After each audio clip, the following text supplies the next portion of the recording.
नमस्कार साथियों, आदर्श विद्या मंदिर के अपने educational YouTube channel Arbuda classes पर मैं आचार्य नरेश गहलोत आपका स्वागत करता हूं। साथियों, कक्षा 5 के बोर्ड के पर्यावरण अध्ययन के विषय की पुस्तक अपना परिवेश से आज हम पाठ 1 का अध्ययन करेंगे, जिसका नाम है रिश्तों की समझ। साथियों, आपका ध्यान पूरा स्क्रीन पर होना चाहिए।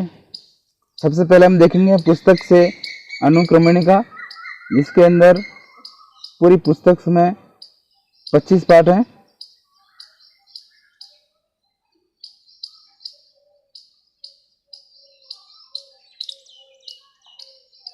पुस्तक में पहला पाठ का नाम है रिश्तों की समझ।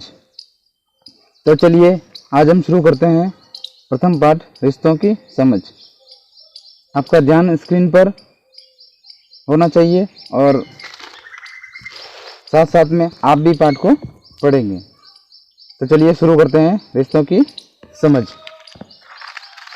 साथियों, मनुष्य एक सामाजिक प्राणी है और समाज में परिवार तथा रिश्तों का बहुत महत्व है। रिश्ते परिवार का मूल आधार है तथा सामाजिक प्राणी होते हुए हम रिश्तों के बगैर हमारा समाज का अस्तित्व नहीं रहता है। तो चलिए शुरू करते हैं रिश्तों की समझ। संजना और सलमा स्कूल में साथ साथ पढ़ते हैं। संजना एक दिन बहुत उदास थी। सलमा ने उससे पूछा, आज तुम इतनी उदास क्यों हो? संजना ने कहा, मेरी माँ की तबीयत खराब है। सलमा बोली, चिंता मत करो संजना, मध्यांतर में हम साथ बैठकर विस्तार से बात करेंगे।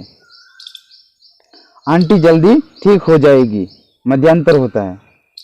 सलमा, हाँ संजना बताओ, माँ को क्या हुआ? संजना कहती है, माँ को कल से तेज बुखार है। सलमा, डॉक्टर को दिखाओ। डॉक्टर को दिखाया? संजना, हाँ डॉक्टर ने दवाइयाँ दी है। दादी जी व ताई जी माँ की देखभाल कर रही हैं। सलमा, फिर क्यों चिंता कर रही हो?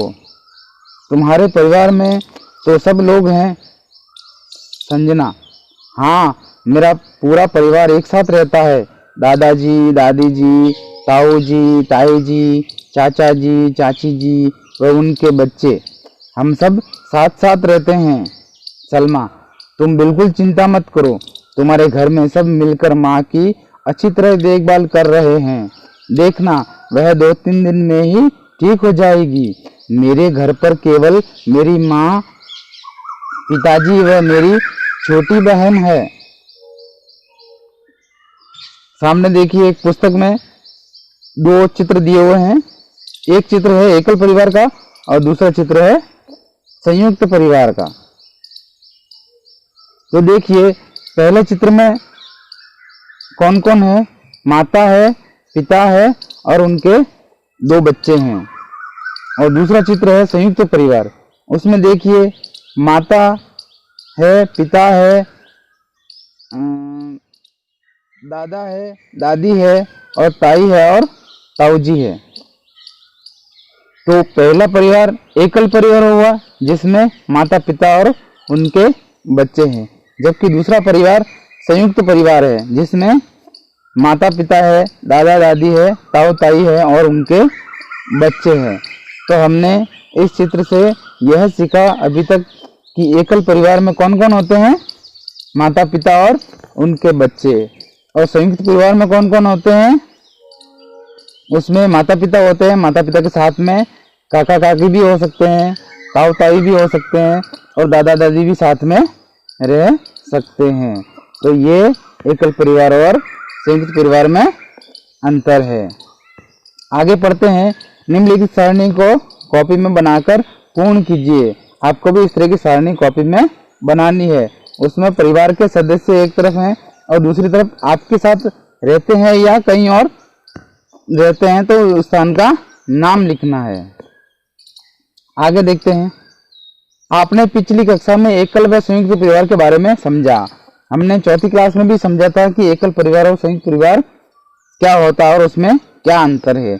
एकल परिवार में बच्चों के पालन पोषण के लिए केवल माता पिता ही होते हैं, जबकि संयुक्त परिवार में सभी सहयोग करते हैं। सभी सहयोग इसलिए करते हैं कि सब साथ में रहते हैं, उसमें ताऊ ताई, काका काकी और दादा दादी भी साथ में रहते हैं।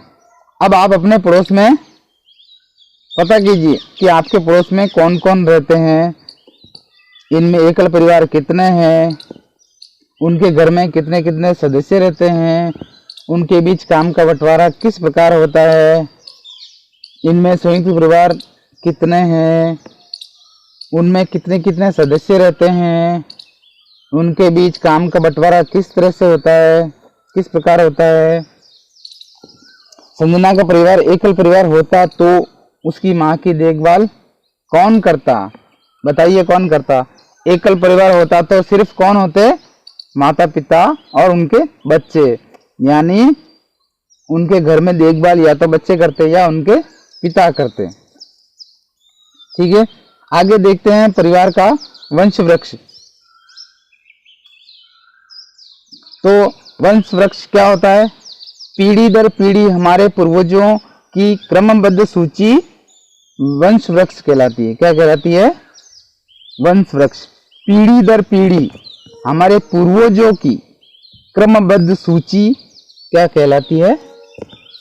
वंश वृक्ष कहलाती है। जैसे देखिए सामने पुस्तक में दे रखा है, जैसे संजना का ही परिवार ले लेते हैं तो संजना, फिर संजना के पिताजी जगदीश और जगदीश के दादाजी मोतीलाल, फिर मोतीलाल, फिर उनके परदादा आनंदाराम। इस तरह से पीढ़ी दर पीढ़ी हमारे पूर्वजों की एक सूची बनाई जाती है, जिसे क्या कहते हैं?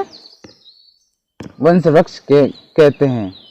आप भी अपने परिवार के पिता व माता दोनों और के सदस्यों की सहायता से वंश वृक्ष बनाइए, ताकि हमें पता चले कि हमारी पीढ़ी कहाँ से शुरू हुई है और कहाँ तक आई है, उनका वंश वृक्ष की सूची क्या है। आगे देखते हैं। सलमा घर आकर पिताजी से पूछती है कि हमारे दादाजी, दादी जी, चाचा, चाची हमारे साथ क्यों नहीं रहते? पिताजी, अपना परिवार इतना दूर शहर में क्यों आ गया? क्या हम अपने गांव में रहकर साथ साथ कार्य नहीं कर सकते? सोचिए और बताइए। सलमा के पिताजी ने उसे क्या उत्तर दिया होगा? आजकल व्यवसाय की तलाश या उच्च शिक्षा पाने के लिए परिवार शहरों की ओर पलायन करने लगे हैं। शहरों में अधिकतर छोटे छोटे मकान होते हैं जिसमें कम लोग रह सकते हैं, इसलिए संयुक्त परिवार बंटकर एकल परिवार बनने लगे हैं। संयुक्त परिवार बंटने के और भी कई कारण हैं, जैसे परिवारों की सदस्य संख्या, आदतें, सदस्यों के व्यवहार, आर्थिक स्थिति, आय व्यय करने की क्षमता, त्योहार मनाने के तरीके आदि में निरंतर बदलाव आ रहे हैं।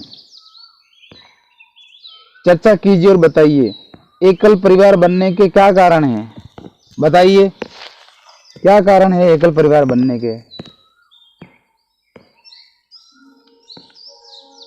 अभी हमने ऊपर पढ़ा है कि एकल परिवार बनने के कई कारण हैं। उसमें व्यवसाय की तलाश, उच्च शिक्षा पाना, छोटे मकान में कम जगह होना, आपसी आदतें तथा व्यवहार, आर्थिक स्थिति, त्योहार मनाने के तरीके, आय व्यय करने की क्षमता आदि कारण है जिससे एकल परिवार बन जाते हैं।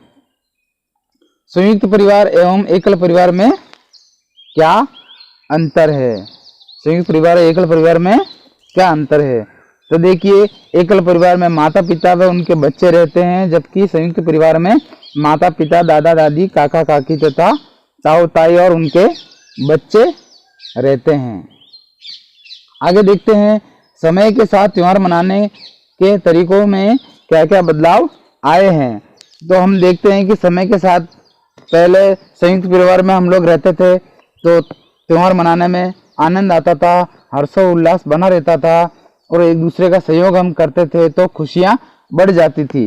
लेकिन आज के संदर्भ में देखते हुए आजकल संयुक्त परिवार टूटकर एकल परिवार बन रहे हैं, तो इसलिए त्योहारों को मनाने में कमी महसूस होती है, हर्षोल्लास कम दिखाई देता है और त्योहार मनाने के तरीकों में भी बदलाव आ गया है। समय के साथ एकल परिवार से प्रवास, आर्थिक स्थिति, आपसी भाईचारा में कमी के कारण त्योहार मनाने में कम उत्साह देखने को मिलता है। इस कारण हम देखते हैं कि आजकल त्योहार मनाने के तरीकों में भी बदलाव आ चुका है। अब इसका आगे का अंक हम आगे पढ़ेंगे।